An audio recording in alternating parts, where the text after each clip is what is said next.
Welcome back to NTV Lifestyle. Now, Kenya is undoubtedly in a transition phase, and we're looking for solutions everywhere. And a new book released just last month should certainly help us in this journey towards the Kenya we want. Yes We Can is a book, Kenyans, Yes We Can, is a book authored by a man who knows Kenya just as well as we all do. This book helps us to see how far Kenya has come and how much further we need to go. And with me in studio is the author of the book, Mike Eldon. Welcome to the show, Mike. Thank you. Okay, let's start off really quickly. Tell us a bit about your background. I know you're of Romanian descent, but you've got strong roots in Kenya. Tell us a little bit about that. Yes, my parents are both from Romania, but I was born in Israel.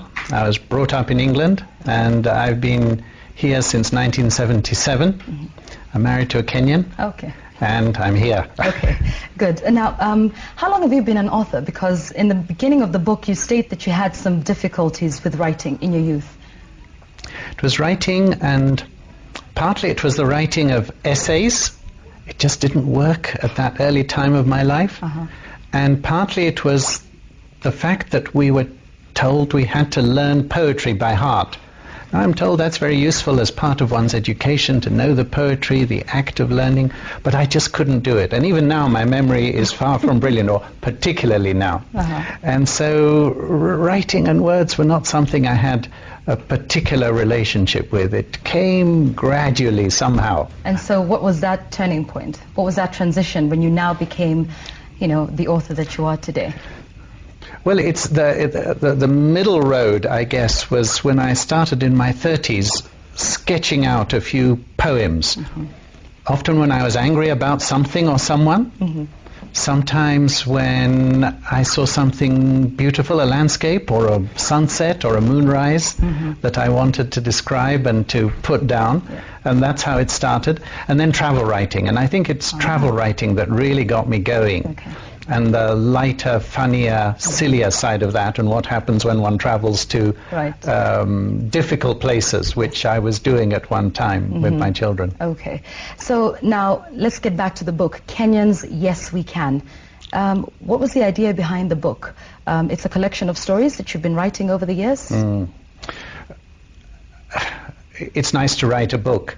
But it's easier to do it one slice at a time as an assembly job with material that's already written. And over the years here I've had the opportunity to give speeches, to write articles in different publications on issues of management, leadership, IT, and so forth.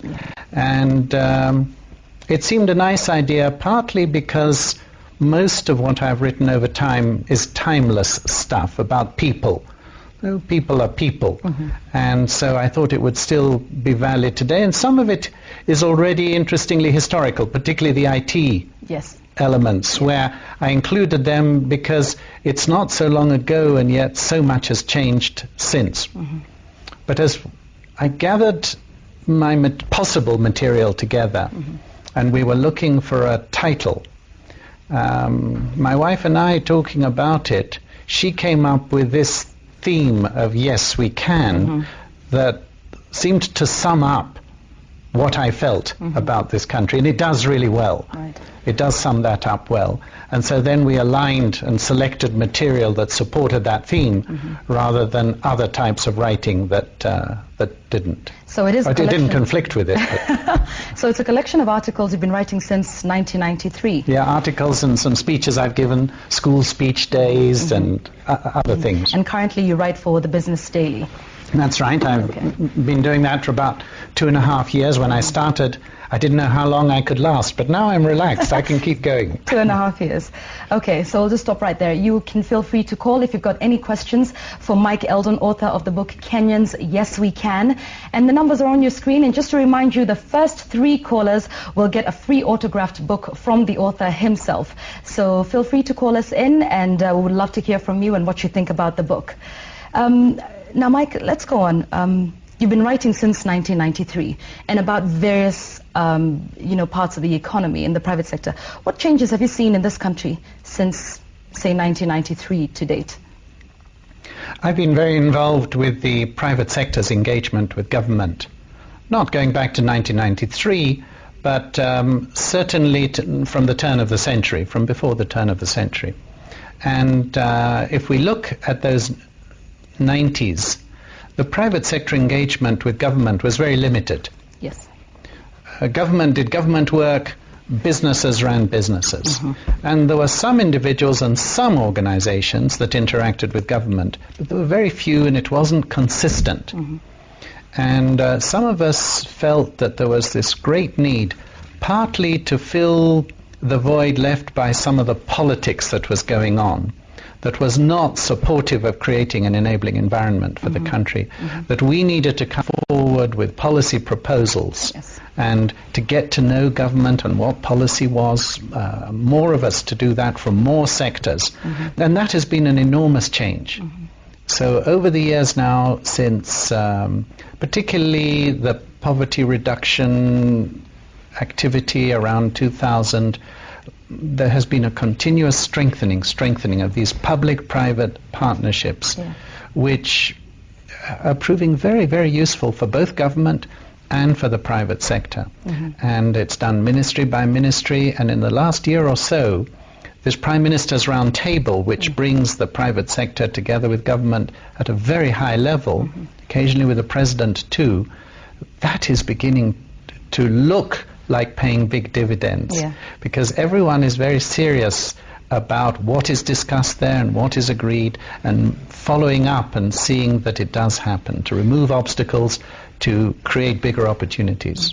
What are some of the tangible achievements of cooperation between the private sector and the government? The first one is this creation of the relationship. And starting from where we did and from where many countries did, that is an extraordinary achievement. I would say that the next stage will be seeing the consequences of that much more. This has been a build-up period of relationships, of trust, getting to know each other, getting to look at each other as partners rather than as distant, unknown entities, almost adversaries.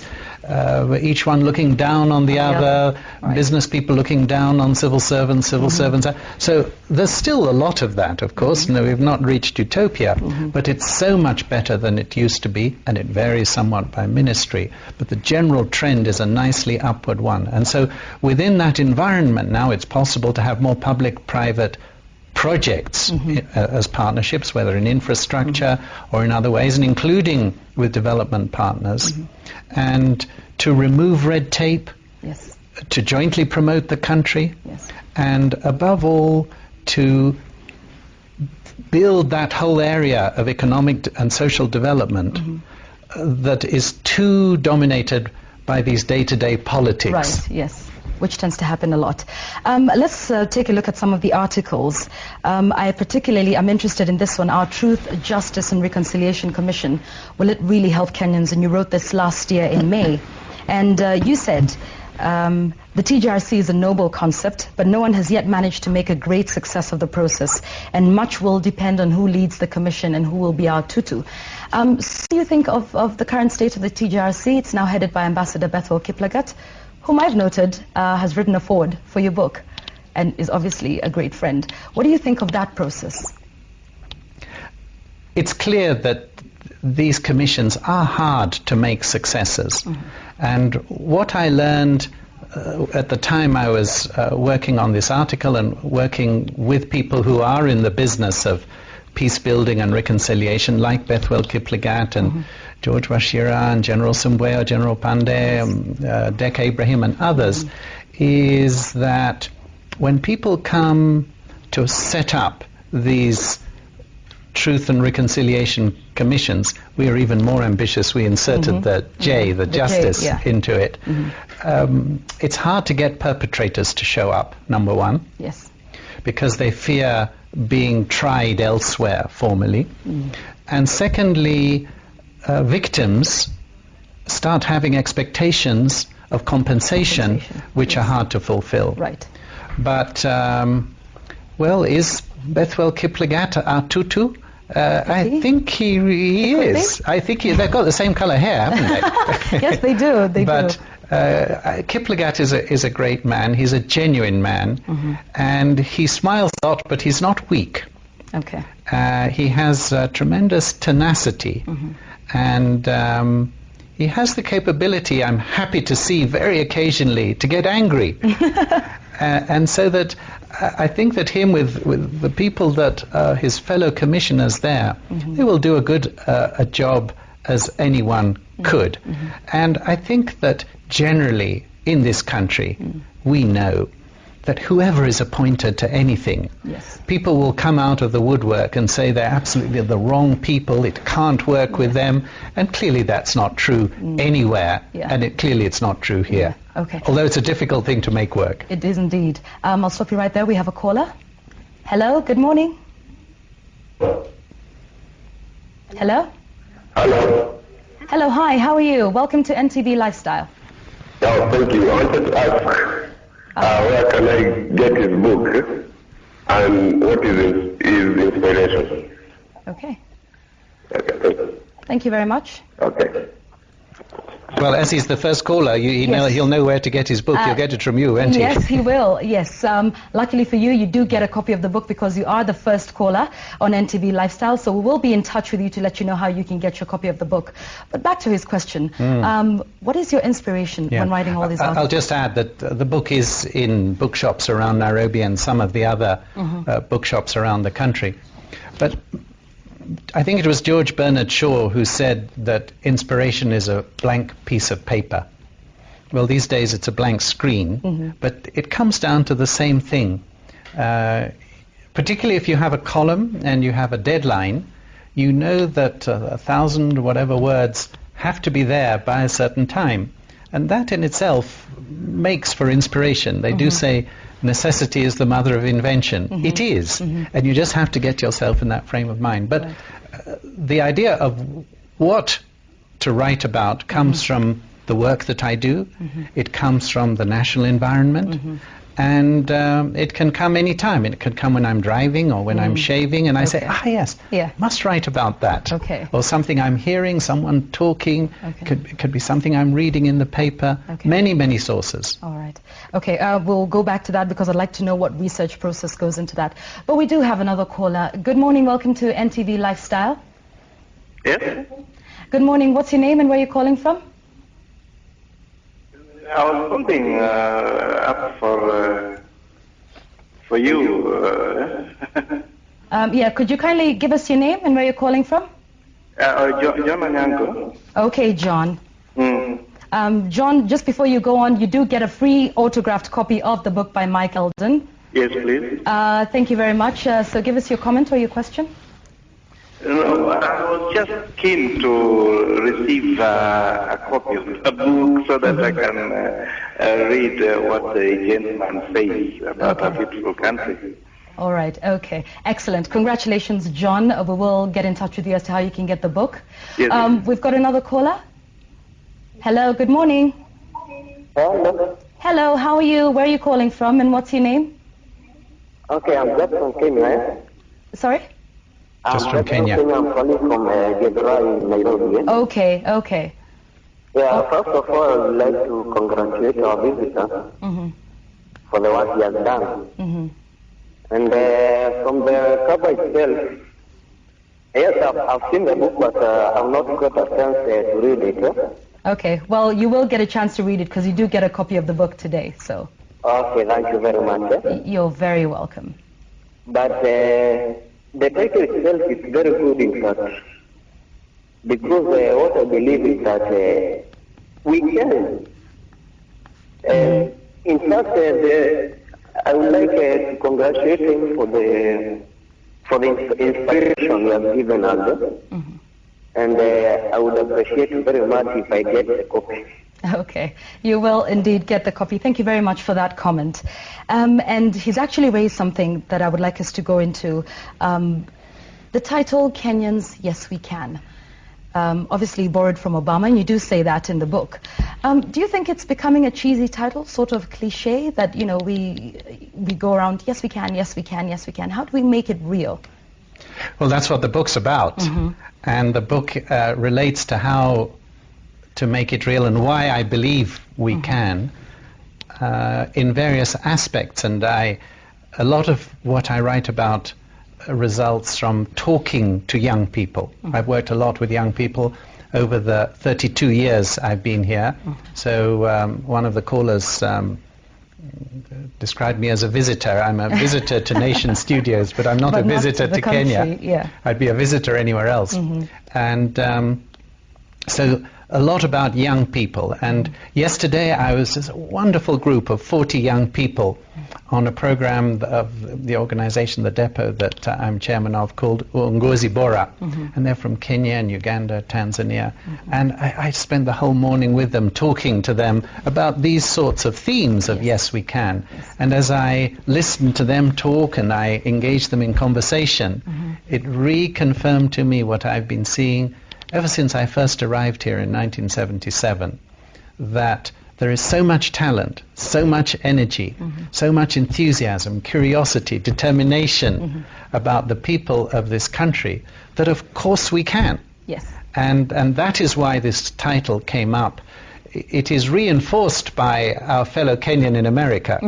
Yes. And it is on the verge of becoming a cliche. It is. But I hope that when one gets into the book, one sees how this title here now is brought to life. And note that it is We Can. I did not call it Kenyans Yes We Will. Okay. Because we still don't know. And for all these 32 years where I've seen the great strength and talent of Kenyans, we know that this country has not been fulfilling its potential. So you do believe that a lot of the potential of this country lies in the young people. Do you think the government is engaging them enough? Well, first of all, it lies in people, you know, young and old, rural and urban, educated, subsistence farmers, men, women, PhDs, primaries, everybody together. There's this national energy that exists. And more so than in other countries, more so than in other surrounding countries. We don't know. We don't know whether it'll happen or not. But I'm still optimistic. The people I talk to in the private sector, by and large, are optimistic, despite all the doom and gloom of the daily soap opera of politics and the inability of politicians to resolve basic issues in a timely manner. Yes. And speaking of that and the government, on page 87, I like your political satirical piece, Good News, I've Become Dictator-in-Chief. And you talk about basically the inability sometimes of the government to make a decision because we're so surrounded by politics, especially with the coalition government. What do you think of the current state of that government, and how does it affect our image to foreign nations, foreign investors? You know, are we presenting the image that, yes, you can do business with Kenya? Well, the answer is clear, isn't it? That it's not a good image that is presented. And unfortunately, there's a lot of real stuff that prevents us having a good image. But equally, of course, the media, local media, how the local media is filled with what media everywhere is filled. Every local media focuses on what's not going well and who isn't doing the right things. But also the international media who are based here, they too focus on the corruption and the impunity and all these things that make us have such a poor image. However, because I've always seen that there are higher expectations of Kenya for the very reasons I've identified. And because there are higher expectations, we are found the more wanting. Also, government is very poor at communicating, and that is a big problem. Right. Finally, there are a lot of good things happening too within government, quietly. Yes. But because of the poor communication and because media prefers to concentrate on the bad and the ugly, we and the world at large doesn't learn so much about it. Those of us who work as consultants with government and different ministries and so forth see that there are a lot of good people doing a lot of good things, including with the private sector, to move the national agenda forward in support of Vision 2030. Okay. All right. We do have a caller. Hello. Good morning. Hello. Hello. Hi. How are you? What is your name? My name is Abdel, and I'm calling from Philly. Okay. Give us your comment or question, please. Yes, please. I want to ask Mike a question. Yes. that Mike has done very good, and the book looks very interesting. Imagine. I would have appreciated him if he gives me also a copy. And besides, what I ask is that I have also the hope to write another novel. And I seek advice from him. Maybe he gives me his contact, and then I get help from him. All right. Okay. Thank you very much for that question. We have another caller. Hello. Good morning. Yes. Good Hello. morning. Welcome to NTV Lifestyle. How are you doing today? Yeah, this is Alfred. Alfred. Yes, Alfred. Give us your question or comment, please. Yeah, this is. I'd like to congratulate Mike. I see the book, but I've not read it. But I've just followed through the comments.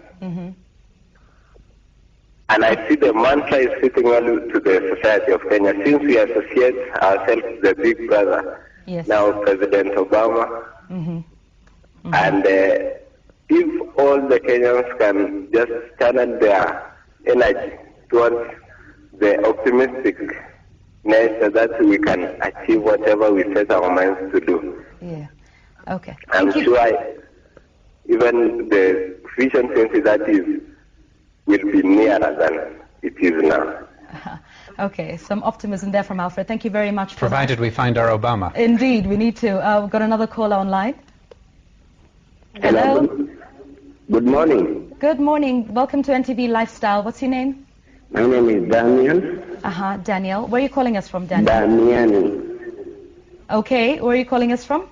I'm calling from Loitoktok. Okay. Well, I'm very happy with the gentleman on the screen. It's a great pleasure that Kenyans have been over-engaged with the politics, and the bigger part of has been now too pessimistic than the optimistic part of our lives.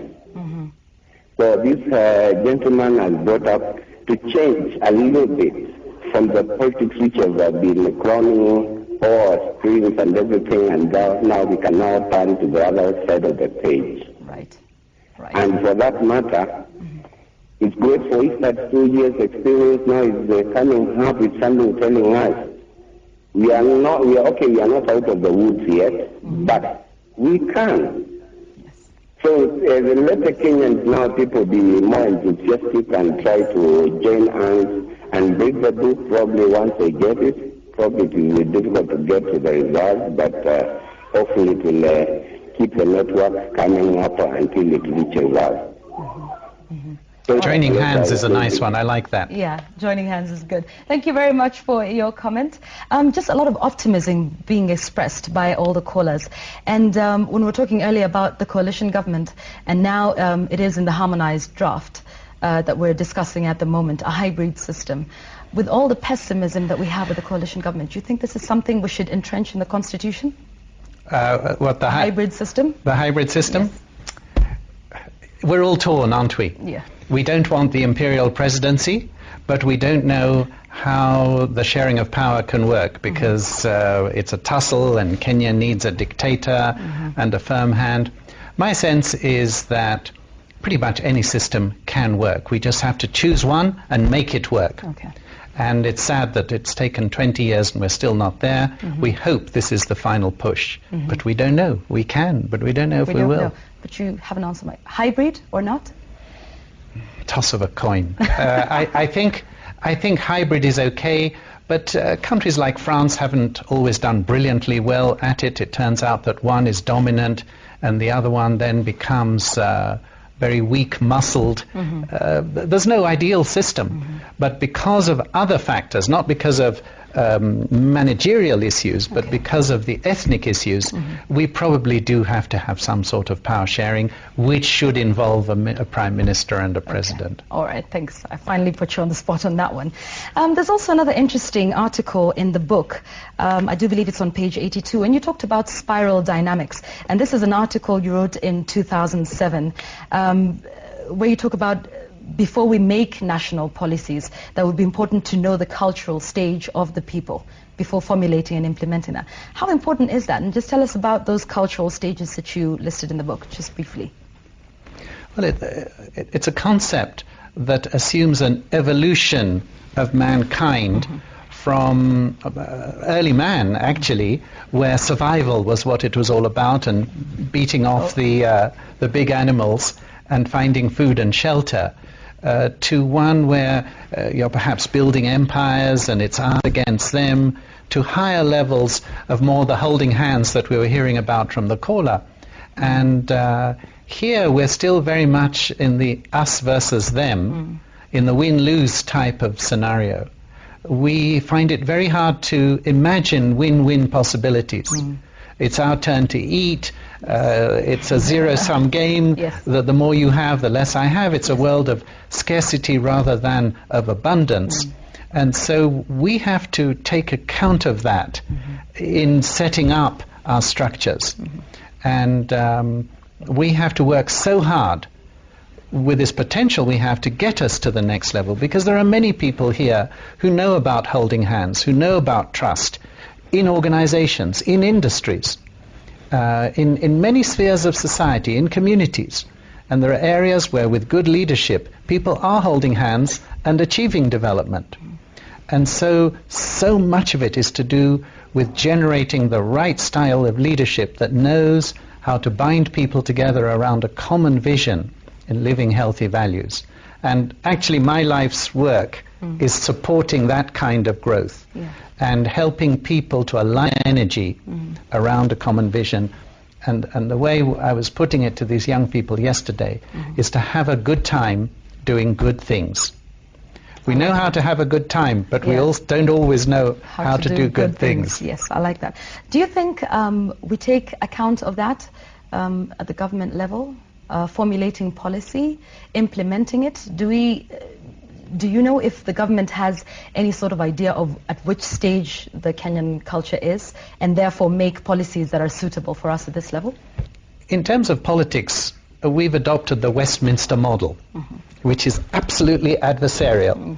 And the present Parliament chamber is designed the way the British one is. It's two rows opposite each other, and it's either you or me. Either I defeat you in debate or you defeat me in debate. And whether it's force of argument or other forces, that's how it's structured. And so that's what you get. Constant argument and pressure to impress the public that it's my set of arguments that are better than their set of arguments. And that's what people feel uncomfortable with as a suitable model for Kenya, this first past the post, the winner takes all. And that's why we're looking at these kinds of power sharing and different types of setting up a game which more people can play, more good people can be attracted to and be successful in. And that's what we hope a new constitution, among other things, can deliver. But I'm not sure that we're paying enough attention to these cultural aspects, such as those described in the spiral dynamics model. Right, okay. Let's take a call. Welcome to NTV. Good morning. Morning. Morning, how are you? What is your name? My name is Silas Rama. Yes, Silas. Where are you calling us from? I'm calling from Nairobi. Okay, Silas. Give us your question or your comment, please. Actually, I just want to congratulate the piece of work that has been done. This is a very good one, quite an inspirational piece of work. And now, talking of leadership, I think I just want to ask the author, right? What is your position on the kind of leadership that our youth have put their eyes on? Because from the look of things, you realize that most of the young people in this country, they only imagine and think that leadership can only be in political field. But I think there are quite a number of areas where we can set the ball rolling. For example, farming. These are areas that people have ignored. But these are some of the things that can really pull our young people from spending their energies in throwing stones and all that. I think this is a good way to go, and I want to encourage all young guys to look for this piece of work and at least have a look at it. Now, one question I wanted to ask is, where can I find the Uongozi Board and Room? Okay, thank you very much, Silas. We've got another call. Hello, good morning. Good morning. Welcome to NTV Lifestyle. What is your name, please? My name is Morris Mwatu, Morris, where are you calling us from? calling from Mombasa. Okay. I have just a comment. Uh-huh. First, I want to congratulate the author for that good work. Mm-hmm. I have not read the book, but from the discussion and even from the title of the book, Yes. it is true that Kenyans, yes, we can. The so-called common mwananchi has a lot of talent. We don't need to wait for the politicians so that we can do it. Yes, we Kenyans can. We have a lot of talent. Right from the grassroots, we have a lot of talent. Right. We should go ahead and utilize them. But still, as Kenyans, as common mwananchis, we are always called. We can do it. We can change even the political scenario in the country for better governance. Yeah. Thank you very much. Okay. Thank you very much, Morris, for that. Mike, let's go into Silas's question. How do we shift the mindset that leadership is only in politics? Because it talked about it, that you can be a leader in other fields, in farming, in economy. How did we get to the point where we only thought if you can make a change, you can be in politics? And how do we change that? I liked his comment too, and I noted it down as well. And my mind immediately turns, for instance, one goes to a wedding, and there are all sorts of people at the wedding, including, among others, 2 ministers, another MP, an assistant minister, and the master of ceremonies recognizes those people as though they are in a different league, in a different category of exaltedness. And it's unfortunate, isn't it? Yes, it is. Because I guess in many countries, because politicians need publicity, and because they say outrageous and controversial things and aggressively expressed, the media follow them very readily. And so that becomes leaders. And they talk about themselves as leaders a lot, as though that is leadership. But we know that in every other sector, the civil society, private sector, religious leaders, community leaders, there are leaders everywhere, youth leaders, women leaders, but they're not so pushy. They don't have such aggressive elbows to push themselves to the front and hold that clutch of microphones and get reported on. But our job is just to develop leadership. It doesn't have to be that noisy. It doesn't have to be that recognized. And however much talent there is among the youth, among the common mwananchi, the leadership talent has to be nurtured so that people can, as I was saying before, put it in a context of common vision, healthy values, bringing people together in support of doing those good things.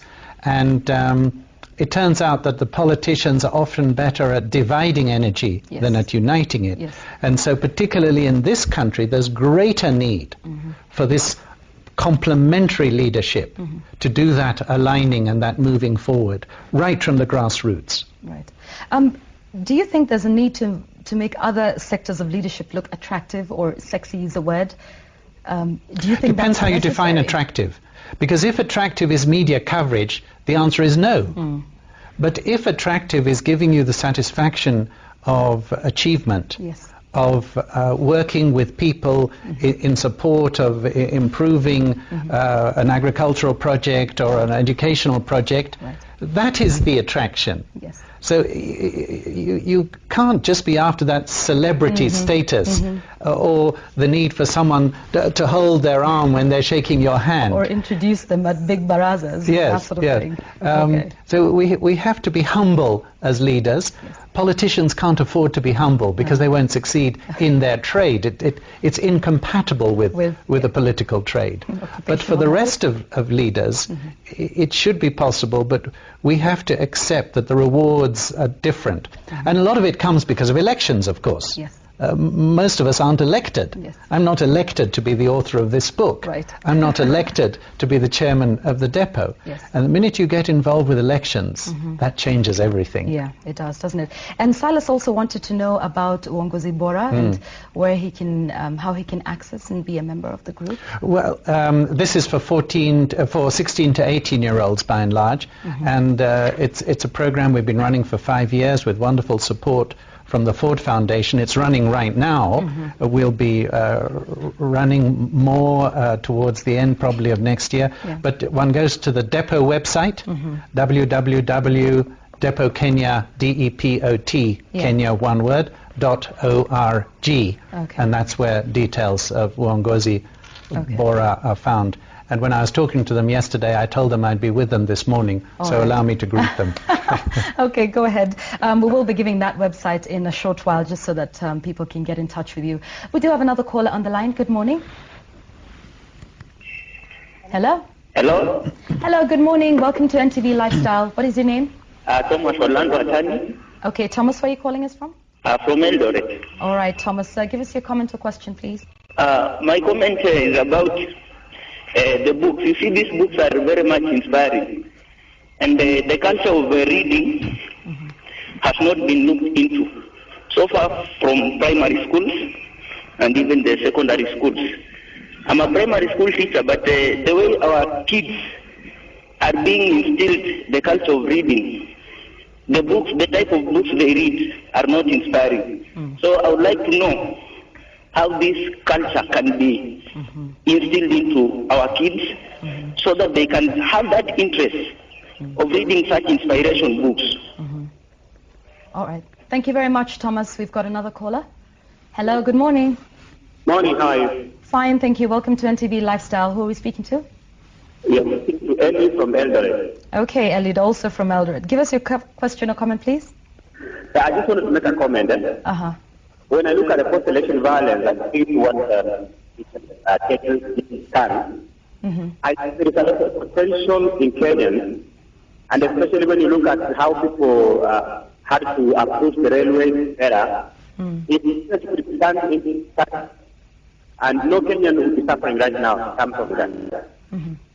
When I look at that, I would say the post-election violence has benefited because it tells us that we have a lot of energy.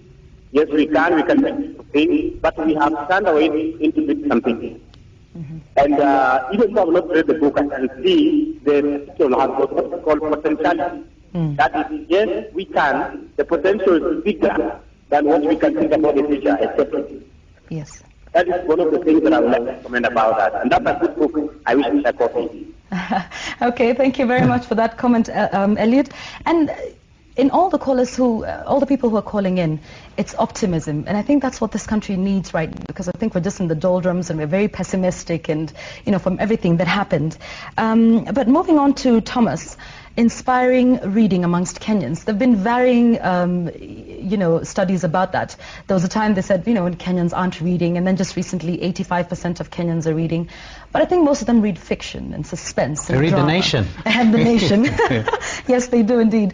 But how do we then make them read inspiring books, and how do we foster this in young children? For Thomas, who's a teacher. My wife and I have a village empowerment program in a village near Wangige called Shura. And we work with a school there and with the community at large, an orphanage that we have, and we've set up a library with support from people overseas. And people come bring the kids into the library, the teachers, those at the home, and volunteers that we have. And I wanted to pick up on Thomas's word of instill. Yes. And we use these words instill and inculcate a lot. But of course you can't instill because it implies pushing and pressure and you must and instructions. It has to be with tickling and encouragement and getting people excited in the way in which Thomas is excited as a primary school teacher, and I really feel for Thomas and the passion he also obviously has. So we must introduce children to the joy of what is contained within this book. That was also Thomas's message. But they must be brought by the hand into this world. They must be read to. They must be encouraged to read to the people bringing them. It's a delicate, gentle, loving process. It requires time. Most teachers don't have time. They're busy, they're overstretched. The parents have dissociated themselves from the whole process in large part, dumping their children on teachers and expecting them to do everything, and particularly since the introduction of universal free primary education, when they feel, I have no financial obligation, I have no obligations, it's the government now, it's the school, it's those teachers. And the teachers can't handle it by themselves. It requires a coalition with the parents. If you bring the parents and the teachers together, that is the first essential step. So it should be something that should be started from the beginning. with everything. Yes. The earlier you start, the better. Do we do that a lot? We don't. I know that the Kenya Institute of Education, for instance, has come up with a syllabus for life skills. That's terrific. And let's get going with it. Let's help those in teacher training colleges roll it out. Let's have teachers develop the life skills so that they can share them more. Yes. And not inculcate them, but encourage and move them on. Okay. Elliot, who is in Eldred, talked about a lot of potential and energy with the young people and how that is not necessarily being utilized. And it brings to mind projects like Kazi kwa Vijana with the government. And, you know, it's had some successes and some criticisms. What do you think about projects such as those in this country? That's another very, very difficult challenge because we have so many unemployed youth who have strayed so far from living with healthy values, and a lot of it is to do because they don't live with hope. And these are people where even getting them into a job is not easy. Never mind helping them to become entrepreneurs, to build their own little enterprises. It requires some very talented, dedicated people. And again, we have some people like that, but certainly not enough. And the challenge is massive.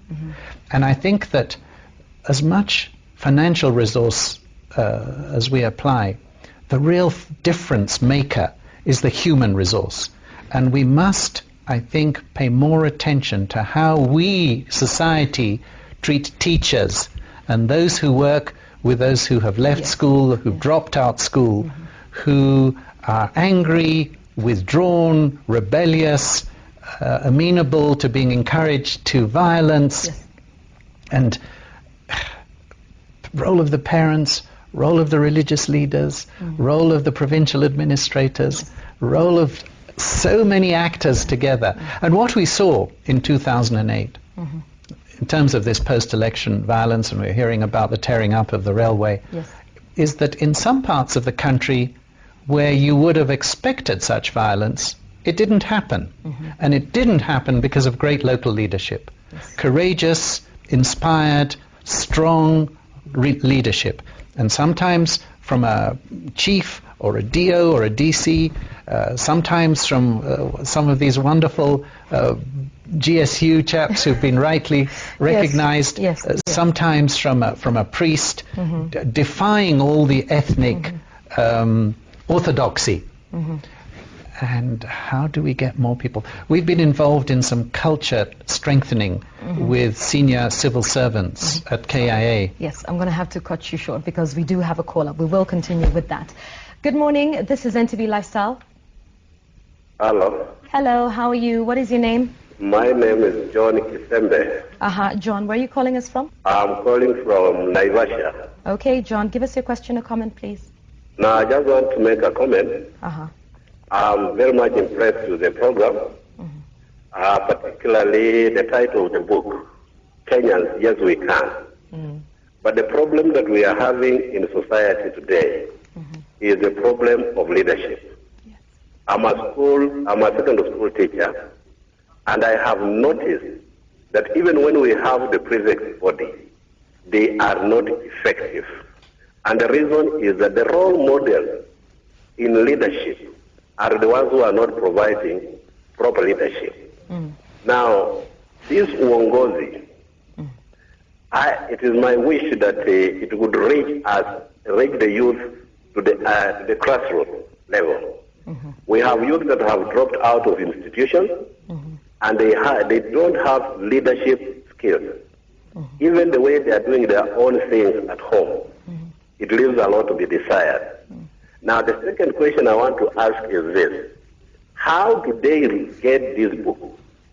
How can they be able to access this book? Because the most important thing is to sensitize the youth right from the younger stage, so that as they grow with these skills of leadership, so that they are more of leaders than managers.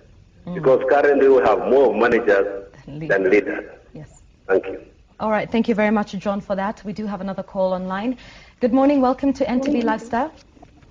Morning to you. Hi, how are you? What is your name and where are you calling us from? I'm called Mwangi Modiora. I'm calling from Lipungori. Okay.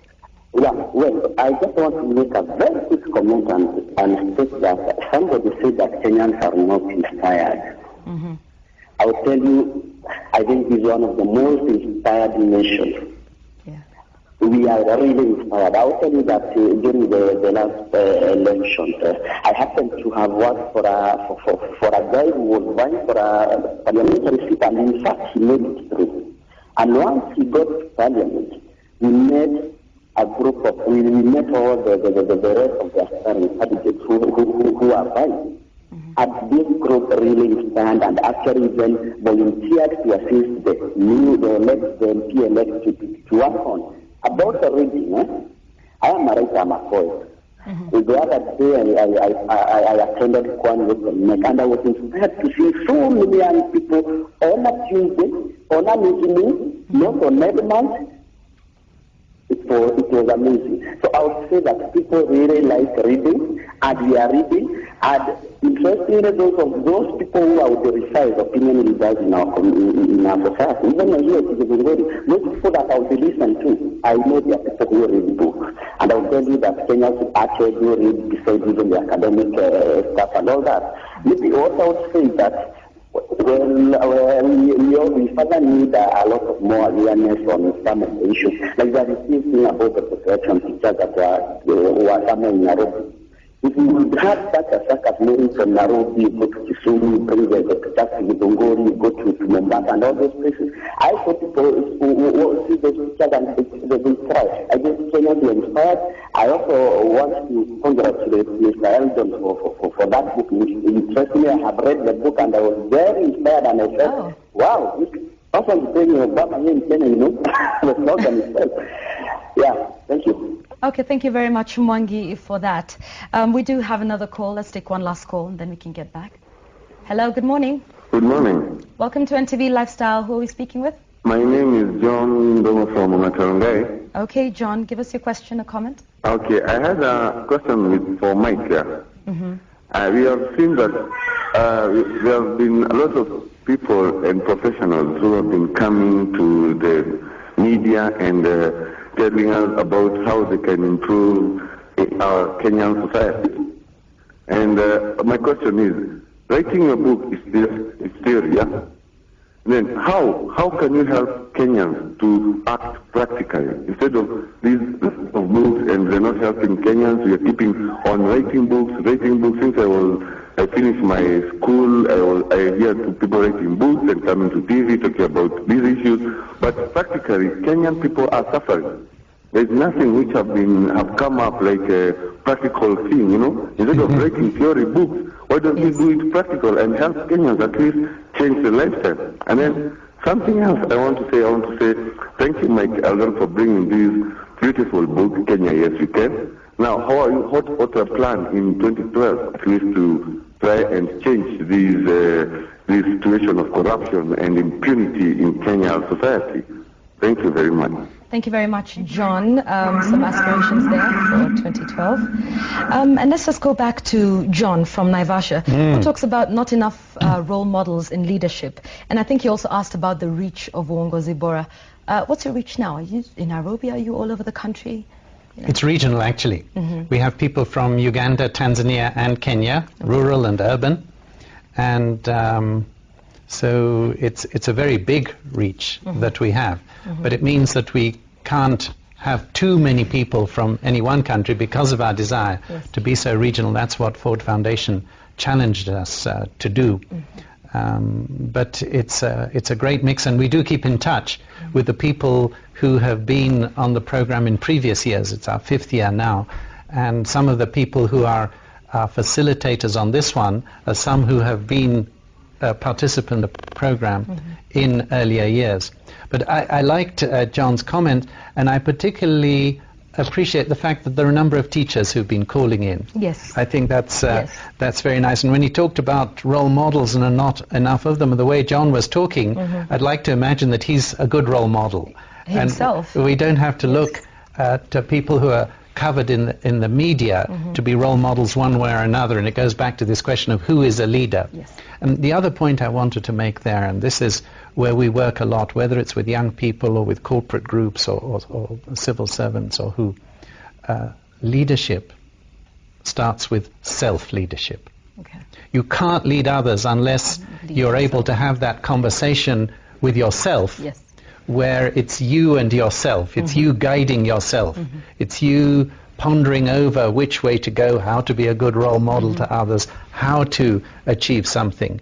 And I think that is key with the young people, because we do not have a tradition here of something called self-exploration. Okay.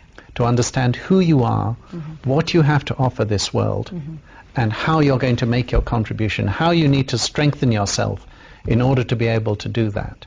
And people in the workplace often don't have that kind of a guidance, and they don't know how to guide themselves. And because the elders, the parents, didn't develop those skills of self-exploration, they don't know how to pass them on. Right. To me, that is absolutely vital.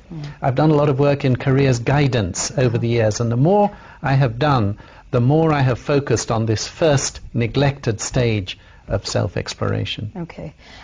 Just the reach of Uongozi Bora, you mentioned it's in the 3 East African countries. It's Kenya, Uganda, Tanzania. And in Kenya specifically, which areas are you now? All over. I mean, we advertised in The Nation and in comparable newspapers in the other 2 countries. We work through Rotary clubs, we particularly in Uganda and Tanzania, and get suggested viable candidates from there, and we go and interview and select. So it's competitive. Okay. All right. Okay. So you did say we would get to your website, depokenya.com? Yeah. Okay. We'll .org. .org. Okay. We'll be giving that as well. Mwangi from Githurai also talked about Kenyans being inspired, and that we are inspired, and maybe we just don't realize it. True or false? Well, some are more inspired than others. Some are very uninspired. And I think that we were talking earlier about the unemployed youth. Yeah. I would say many of them, sadly, are uninspired. If we talk about many smallholder farmers with their tiny, uncommercial plots, never mind with drought, it's hard to be uninspired when you're at that very basic level of survival. True. But it is extraordinary how many of our people are inspired despite poverty, and how cheerful and optimistic They are. people are. Yes. John talked about very many books coming out, and then it all seems a bit theoretical. Yeah, thanks for the opportunity to comment on that. So how relevant is this book? And I guess it's what we asked before, you know, Kenyans, yes we can. How is this book practical in helping this country get out of the doldrums and get out of the negative energy and move us forward into something positive? Well, the first thing I wanted to say was that my writing arises out of the practical things that I do. And if people read my column, they will see that often I start, recently I was involved with a group, and then I get onto the subject matter at hand that it stimulated me to. So I'm basically not an author. I happen to write about the consultancy work that I do and the leadership positions I am in and that I have been in. So it arises from your work and practical experience. Yes, things absolutely. That can be done. Yes. Yes. And I think that's a good combination of people who write not from an ivory tower, but from engagement with real life and changing people's lives from the better, whether it's at national policy making or in Shura village or with Uongozi Bora. This is the sort of work that I and many others who are columnists in particular do, and that's why newspapers employ columnists. Okay, all right, okay, great. John also talked about your plans for 2012. My plans to stand. He talked about you possibly eradicating corruption, but you know, it sort of sounds I'll like, make a note of that. Yes, Eradicate corruption by 2012. Would you like to stand for elections? Is that something you think about? No. My wife stood in 2007. Oh, did she? We got a big insight to the major challenges. Which constituency was that? Kikuyu constituency. I see. Major challenges that arise from becoming a politician. It's certainly not something to which I aspire at all. Because political leadership is not the only kind of leadership. Is not the only kind. Yes. There was a question earlier I think we probably did not touch on. Advice for new writers. you also struggled a bit, you know, starting with poetry and moving on and being the successful columnist that you are now. How would you advise new writers? How do you write something and, like John says, make it relevant? Well, first of all, John was seeking advice on writing a novel, and I've never aspired to write a novel. They say we all have a great novel within us. I'm not sure that I do. But initially when I started writing, I didn't write for an audience. I wrote for me. And I wrote partly because my memory isn't that brilliant, and I didn't want to forget certain things. You talked about and that, yes. I wrote as therapy, because I was angry about something, so I wrote a poem about that. So it eventually, I think for many writers, it becomes a need. It's almost like an illness, an addiction. Right. That unless during a weekend in particular, which is when I do most of my writing, unless there's been a weekend with some writing, I feel it's been a bad weekend. Okay. And of course now with my deadlines and my column, it's mandatory anyway, there's no choice. Yes. But you need to have the need. You need to say, I must write about this, and maybe it's to share it with yourself as part of this conversation with oneself, or maybe it's to share with others. But don't worry so much, I think, initially about the sharing, except with yourself, and to feel good that you've put something down, and that it has its own validity, whether simply as a thought, or preferably with some sort of elegance of expression that makes that thought powerful, including then to others. Yes. I think also another problem young new writers face is publishing companies and getting their work out there. A lot of them are inspired and they've got their works tucked away somewhere. Do you think more needs to be done to bring the two people together, the writers, the publishing companies, the editors? More needs to be done, but the commercial realities make these things very difficult. And certainly the bulk of publishing here is aimed at school textbooks where the big markets are, and the market for all other books is very limited. And we can debate to what extent there is a culture of leadership, but when people talk about a book costing so many 100 shillings or over 1,000 shillings, a lot of people say, oh, that's far too much, that's exorbitant. But then I've heard it expressed in the following form: how many bottles of beer is that? So That's for true. students, That's for very instance, true. who say, oh, I can't afford more than, whatever price X it is, amount 200 of- shillings less than that. Yes. I think a good response is, how many bottles of beer is that? Yeah, I think so. Okay. So that people should probably buy more books, because that's what would enable new writers and the field to flourish. Again, some of us are addicts at buying books. When I go shopping, I don't go shopping for clothes, I go shopping for books. And there's a wonderful variety of bookshops and books here, in Nairobi at least, and anywhere in the world one goes to, an airport or wherever. The first shop I go to is a bookshop. The challenge is finding the time to read what you've bought. Yeah, because you end up buying so many. Okay, let's talk about the book a bit. The process of compiling the articles in the book, is that something you enjoyed? And you said you're not writing novels, but would you think about just writing one novel in itself about the state of the nation? Well, not a novel. Yes, definitely I think about writing a book rather than assembling a collection of already written pieces. But that requires different mind space. It's a bit forbidding, it's a bit overwhelming, and because I'm so busy doing all my practical things, it has been so far hard to find that time space. But I would like to do that, yes. Okay, so should we expect something more from you in the future? Yes. We should? Yes. Okay, excellent. Just as we wind up, just quickly, here we are, we're reading your book, Kenyans, Yes We Can. How are we going to use this book during this transitional period? We've got the Truth Justice Commission that begins work next year. We've got a new draft constitution that we're going through, and possibly a referendum early next year as well. How can we use this book and tell us the way forward for this country now? I'll give you one example. My daughter-in-law Molly has a book club she belongs to, and she has proposed this book as a discussion topic for her book club. Right. And my publisher has suggested that they don't take the whole book, but one section of it, say, to discuss. Yes. And I think that when people talk together about something that they have separately read, it can add value. I was at another book launch last Thursday. Joe Wanjui was launching his book at the university on his roots. And the Deputy Vice Chancellor of the university made a nice comment that when, and he was quoting someone else, that when the book leaves the hands of the author and it reaches the eye of its readership, new authorship commences. New interpretations that arise out of the discussion. And it'd be wonderful for me to be a fly on the wall at some such discussions, such as I hope will be taking place, and I know will be taking place in Molly's book club. Excellent. Excellent. Thank you so much. It has been so insightful talking to you, Mike Eldon, author of Kenyans, Yes We Can. Thank you so much for your time in the studio today. Thank you, Yvonne. All right, so what we've talked about today is a lot of optimism, a lot of talking, because I think right now the country is stuck in the position where we're very pessimistic about what the country is going through.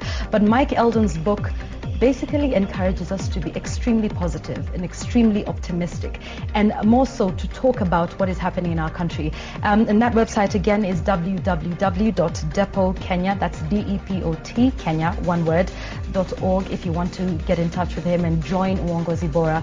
And we want to thank you so much for joining us on NTV Lifestyle. Remember, we love to hear from you on this and other subjects.